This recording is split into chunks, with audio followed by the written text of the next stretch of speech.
राम राम जी, आपको बधाई देता हूँ। आप लोग इतनी देर से जैसे जमे हुए बैठे हो, वो संकेत है, ये वक्त है बदलाव का, ये वक्त बदलाव का है। और ना जात पे ना पात पे मोहर लगेगी, ना जात पे ना पात पे मोहर लगेगी हाथ पे। ये मैं समझता हूँ कि इस बात का संकेत है। हम एक संकल्प लेंगे सारे मिलकर। तो संकल्प और शपथ लेने के लिए, क्योंकि संविधान को बचाने के लिए, संविधान की रक्षा करने के लिए ये हम शपथ ले रहे हैं। संविधान की आप और हम मिलकर शपथ लेंगे। हम हरियाणा वासी संकल्प लेते हैं कि हम अपने देश के संविधान की तन मन, अपने देश के संविधान की तन मन और वचन से रक्षा करेंगे, और वचन से रक्षा करेंगे। क्योंकि हमारा देश शरीर है तो संविधान उसकी आत्मा है तो उस संविधान उसकी आत्मा है।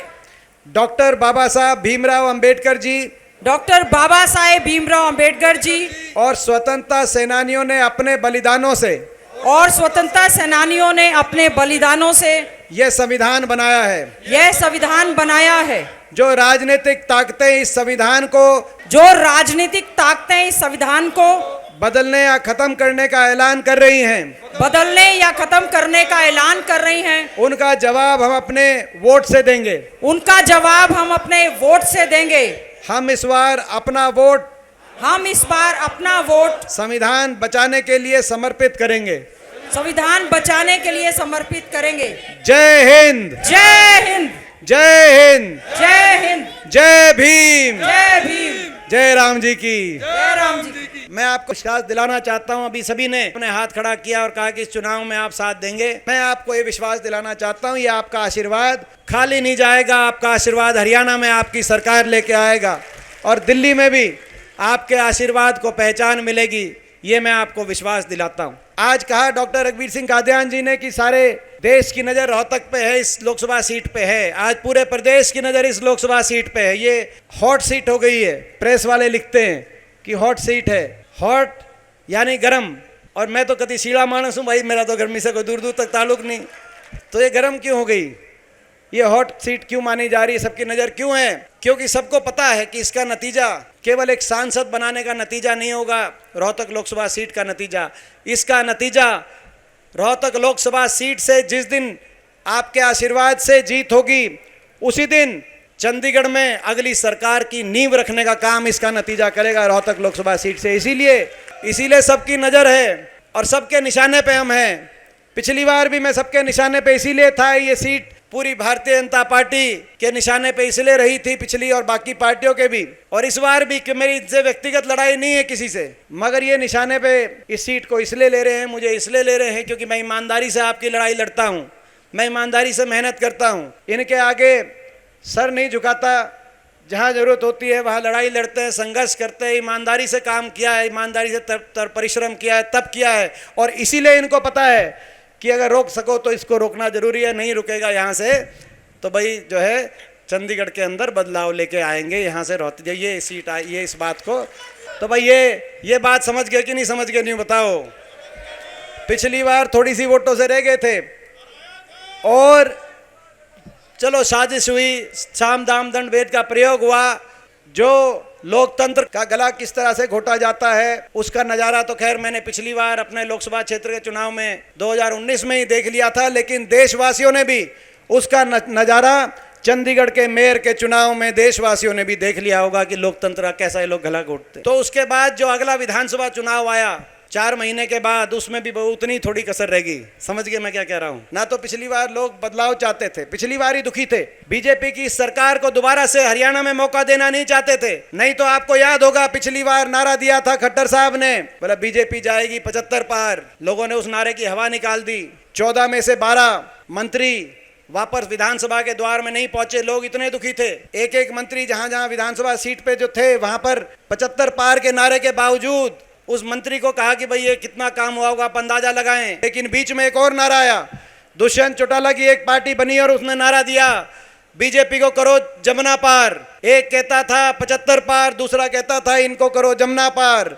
इलेक्शन का नतीजा आते ही दोनों बन गए जमा पक्के यार। और 5 साल मचाई ऐसी लूट, जनता कर रही है हाहाकार।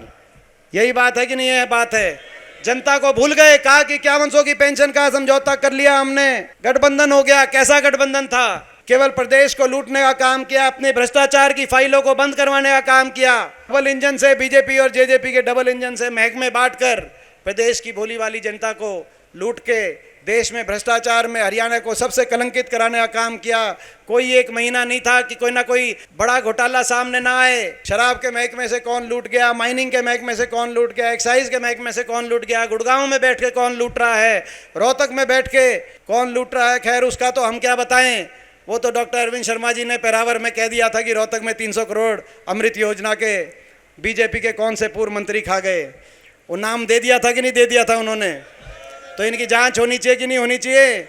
जब इन्हीं के सांसद बता रहे हैं कि 300 करोड़ खा गए पूर्व मंत्री मनीष ग्रोवर और सबूत मिटा रहे हैं, और ये सरकार सबूत मिटाने में एक्सपर्ट है और मुख्यमंत्री कार्यालय तक उस घोटाले की तार जुड़े हुए हैं। और जब दादा गौतम ही खुद बता रहे हैं, इन्हीं के विधायक बीजेपी के सांसद बीजेपी के मंत्रियों का घोटाला बयान कर रहे हैं, तो जेजेपी के विधायक दादा राम कुमार गौतम बता रहे हैं सार्वजनिक तौर से कि खोपड़ बढ़ गया, सरकार में एकला ही जीवन लग रहा है। और हरियाणा प्रदेश विकास की पटरी से उतर गया। एक कोई काम हरियाणा प्रदेश में हमारे इलाके में हुआ नहीं। सरकार के 2 काम होते हैं, काम करना और सबका मान सम्मान करना। मैं पूछना चाहता हूं, झज्जर में कोई एक काम इन्होंने किया तो आप बताओ, कोई एक काम किया हो? कोई बड़ी परियोजना आई हो, कोई रेल की लाइन आई हो इनके समय, कोई थर्मल का कारखाना लगा हो, कोई एम्स का अस्पताल बना हो, कहीं मेट्रो आई हो, कोई एक बड़ा काम इन्होंने किया हो? मैं पूछना चाहता हूं अपने झज्जर वासियों से, 10 साल में काम तो किया नहीं। मैं दूसरी बात पूछना चाहता हूं, इनने मान सम्मान किया आपका? वो कह रहे हैं कि जी आए नहीं। बोला जी आए, मान सम्मान तो क्या आए नहीं? सही बात है। ये अपनेपन की फर्क समझना। कोसली में एक बार गए 10 साल में, एक दिन, दूसरा दिन नहीं देखा। 10 साल बहुत बड़ा समय होता है। हुड्डा साहब के भी हाथ में कमान थी, हुड्डा साहब भी प्रदेश के मुख्यमंत्री थे। मैं समझता हूं कोई हफ्ता बाकी नहीं होगा जब हुड्डा साहब यहाँ नहीं होंगे, और आपका बेटा तो कोई दिन बाकी नहीं होगा जो आपके बीच में नहीं रहा होगा। अब तो बीजेपी ने लोगों की नाराजगी देखते हुए अपने चेहरे बदल दिए, उनको लोकसभा में भेजने की तैयारी हो रही है। उलाना भी किसको दोगे और वो क्या उलाना लेंगे? उनको क्या दर्द है? और अपनेपन की ये बात है। जब सरकार रही तब भी हर रोज आपके बीच में रहे, विपक्ष में रहे 10 साल, तब भी मैं आपके बीच में रहा, और फिर भी अगर किसी को उलाना देना है तो एक दिन में 10 बार उलाना दे दो, मैं कभी बुरा नहीं मानता भाई। ये अपनेपन की बात है। अपनों से ही उलाना दिया जाता है और अपना ही आदमी उलाना दूर करता है। लेकिन मेरे दिल में, नक्शे में एक एक झज्जर के गाँव का, किस गाँव में क्या विकास की कमी है, अपने झज्जर का, इस पूरे इलाके का मेरे दिल में, मेरे नक्शा आपको पता है कि है। कहाँ पर पानी की समस्या है, कहाँ पर सड़क की समस्या है, कौन सा हमने समर स्कूल बनवा दिया, कहाँ कॉलेज बनवा दिया, कहाँ बनवाना है, एक एक बात का कसर है। मगर जो 10 साल में आई नहीं। आप एक बात बताओ, 10 साल में आप तमिलनाडु कहीं होके आ जाओ, तिरुपति होके आ जाओ, अब वहाँ पे आप हो तो आओगे, लेकिन वहाँ का किस किस गाँव में क्या समस्या है, दिक्कत है, आपको पता चलेगा? आपको दर्द भी नहीं। लोगों में ज़्यादा नाराजगी होगी इस सरकार से। हरियाणा को विकास की पटरी से उतार दिया इन्होंने, लोगों में नाराजगी होगी तो चेहरे बदल दिए, मुख्यमंत्री जी भी बदल दिए, उप मुख्यमंत्री भी बदल दिए और गठबंधन भी बदल दिया। और अब बात चल रही है कि जो उम्मीदवार उतारे हैं शायद उम्मीदवार भी बदलेंगे। तो बोला 3 उम्मीदवार बदलेंगे कि 4 उम्मीदवार बदल? आप क्या उम्मीदवार बदलोगे, क्या उप मुख्यमंत्री और मुख्यमंत्री के चेहरे बदलोगे? अब तो लोग सरकार ही बदलेंगे। मैं इनको कहना चाहता हूं, लोगों ने मन बना लिया। मगर मुझे दुख है, ना काम किया, ना मान सम्मान किया। आज प्रदेश को 10 साल की सरकार के बाद देश में आज बेरोजगारी में नंबर 1 हरियाणा बना दिया। हर घर में एक नौजवान बेरोजगार, बेरोजगारों की फौज खड़ी हो गई हरियाणा में। आज बेरोजगारी में नंबर 1, आज महंगाई में नंबर 1, अत्याचार में नंबर 1, अपराध में नंबर 1। दोबारा से गैंग खड़े हो गए, दोबारा से अंडर एज शूटर तैयार हो गए, जो हमारी सरकार से पहले फर्क इतना ही है, तब फिरौतियां आती थी जेलों से, अब फिरौतियां आ रही हैं विदेशों से आज देश में। मगर काम नहीं भी करते तो भी हम काम चला लेते, जैसे कह रहे थे। इन्होंने तो जनता के अपमान में भी देश में नंबर 1 बना दिया हरियाणा को। सरकार के अहंकार में और जनता के अपमान में भी देश में नंबर 1 बना दिया। कोई ऐसा वर्ग नहीं जिसको अपमानित इन्होंने किया ना हो। 750 किसानों को अपनी जान कुर्बान करनी पड़ी, लेकिन उन पे सहानुभूति के 2 शब्द कहने की बजाय ये अपमान के तीर उस देश की सबसे बड़ी पंचायत संसद में खड़े होकर मुझे अकेला पाकर मेरी तरफ इशारा करके किसान के लिए अपमान के ऐसे तीर चलाए। और क्योंकि मैं हरियाणा से एकमात्र सांसद था विपक्ष में, बाकी 15 में से 14 सांसद भाजपा के थे, तो जब मैं किसान की बात वहाँ उठाता था और जब खिल्ली उड़ाई जाती थी, मजाक उड़ाया जाता था, तो वो तीर जो मैं अपनी छाती पे ले रहा हूँगा तो मेरे पे क्या बन रही होगी आप अंदाज़ा लगा सकते हो। क्योंकि यहाँ मैं देखता था किसान आंदोलन चल रहा है और वहाँ देखता था किस तरीके से देश की सारी भाजपा मेरे को अकेला पाकर किस तरीके से एक एक जो है शब्द बाण के माध्यम से अपमानित करने का काम वहाँ पे किया जा रहा है। आपने भी नज़ारे देखे होंगे। किसान का अपमान, कर्मचारी गए ओल्ड पेंशन स्कीम पे, उन पे लाठीचार्ज, उनका अपमान। सरपंच गए अपने पंचायती अधिकारों के लिए, उन पे लाठीचार्ज, उनका अपमान। मनरेगा का मजदूर, गरीब आदमी गया, मजदूर पे लाठीचार्ज, मनरेगा का मजदूर का अपमान। जब ग्रामीण चौकीदार, सफाई कर्मचारी गए, उन पे लाठीचार्ज, उन पे उनका अपमान। आंगनवाड़ी आशा वर्कर्स गई, उन पे लाठीचार्ज, उनका अपमान। बच्चों, छोटे छोटे बच्चों को भी स्कूल इतने बंद कर दिए 5000, उनको भी स्कूलों के आगे धरने पे बैठना पड़ा। छोटे छोटे बच्चों को पहली बार देखा, लेकिन टस से मस नहीं हुई सरकार, एक स्कूल भी दोबारा से खोला नहीं। छोटे छोटे बच्चों का, हमारे देश के भविष्य का अपमान। हमारी जो बेटियां, जिन बेटियों को अपने न्याय के लिए जो दिल्ली जंतर मंतर पे बैठी, उनका क्या कसूर था उन बेटियों का? ये जो आरोपी भाजपा के कोई सांसद थे, और हरियाणा में तो एक आरोपी भाजपा के मंत्री थे जिन्होंने उनके साथ उत्पीड़न का आरोप हुआ था। जब दिल्ली पुलिस ने आज ये लिख दिया तो महीनों तक FIR क्यों नहीं उनके कहने से दर्ज नहीं की गई। मगर सदन में खड़े होकर मुख्यमंत्री जी खट्टर साहब ने जब ये बात आई कि आरोपी संदीप सिंह को कैबिनेट से हटाया जाए, तो उन्होंने सदन में खड़े होकर कह दिया, इतने घमंड में और इतने अहंकार में, कि संदीप सिंह मंत्री हैं और मंत्री रहेंगे। आज मैं भी कहना चाहता हूं खट्टर साहब को और पूरी बीजेपी को, अहंकारी बीजेपी को कहना चाहता हूं, आपका अहंकार हम तोड़ेंगे, हम तोड़ेंगे, हम तोड़ेंगे इस अहंकार को। आज ये लड़ाई हरियाणा को बचाने की भी है और अपने इलाके को आगे लेके जाने की भी लड़ाई है। पहले भी अपने इलाके में झज्जर में जो हो सकता था किया। 10 साल में मैं पूछना चाहता हूं, अपने इलाके का, रोहतक का, झज्जर का, अपने इलाके का नक्शा बदला था कि नहीं बदला था? मैं पूछना चाहता हूं। दिल्ली के एक तरफ नोएडा, गुड़गांव, दूसरी तरफ रोहतक लोकसभा क्षेत्र, सरकारें आई गई, लेकिन जब मुझे पहली बार यहां से सांसद बनने का अवसर मिला तो दिल में ऐसी टीस थी कि दिल्ली के नजदीक हम भी उतने ही हैं, लेकिन इस तरफ विकास की दिशा क्यों नहीं हुई। और उस सोच के साथ कहीं रिलायंस का SEZ आया, तो कहीं एम्स आया, कहीं बहादुरगढ़ तक मेट्रो आई, तो कहीं रेल की लाइन बिछी, 1080 किलोमीटर नेशनल हाईवे उस समय हमारे इलाके के अंदर मंजूर हुए, हर दिशा के अंदर। तो कहीं थर्मल के कारखाने आए रोहतक के अंदर, IMT आई, IIM, IIT दिल्ली का एक्सटेंशन सेंटर आए, 18 राष्ट्रीय शैक्षणिक संस्थान आए। तो 30 से ज़्यादा बड़े उद्योग, Panasonic, Yokohama, Maruti, Asian paint, JK cement, NTPC, कोई 30 से ज़्यादा बड़े उद्योग हमारे इलाके में आए और एक नींव रखी गई। हम आगे बढ़ रहे थे, मगर अच्छे दिनों के चक्कर में एक बदलाव आ गया और उस जो आगे बढ़ने की प्रगति पे थे उस पर ब्रेक आ गया। अब दोबारा से विकास का पहिया पूरे प्रदेश में भी और अपने इलाके में भी दोबारा से विकास का पहिया घुमाओगे कि नहीं घुमाओगे? नहीं बताओ। दोबारा से अपना हरियाणा प्रदेश देश में विकास में नंबर 1 और रोहतक लोकसभा क्षेत्र का नक्शा देश के विकास के मानचित्र पे आए। दोबारा से विकास का पहिया घूमे। आने वाले समय में दिल्ली के चारों तरफ, जैसे अभी कहा गया, दिल्ली के चारों तरफ विकास हो। और भाई दिल्ली के चारों तरफ इस रूप से विकास हो, झज्जर और रोहतक में नोएडा और गुड़गांव से कोई कसर ना रहे, बराबर जो है वो विकास हो, हमारी अगली पीढ़ी को एक अवसर मिले। ये हमारी सोच है। इस सोच को लेके आगे बढ़ते हैं। हमारी सोच आपस में प्यार की सोच है, आपस में भाईचारे की सोच है। मुझे गर्व है इस बात का।